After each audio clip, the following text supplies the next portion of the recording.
How to change your YouTube channel name. So hey guys, welcome to this tutorial. In this tutorial I'll be guiding you through the steps on how you can change your YouTube channel name.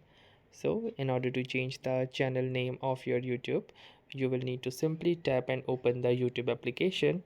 Also, you won't require a YouTube Studio application for this particular operation. So once you're inside your YouTube, you will see your profile picture at the bottom right. So click on to your profile picture, then you can see your channel details.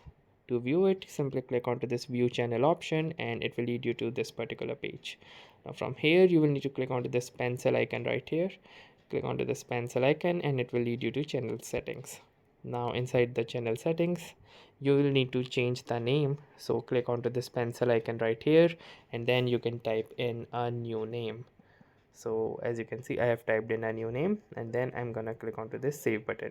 Also make sure that it will be visible to anyone on YouTube, and changes to your name will be reflected only on YouTube. You can change your name twice in 14 days. So let's click onto the save button and now you can see that the name has been successfully changed. So that's how easily you can change the name of your YouTube channel. So that was all for this tutorial. Thanks for watching and have a nice day.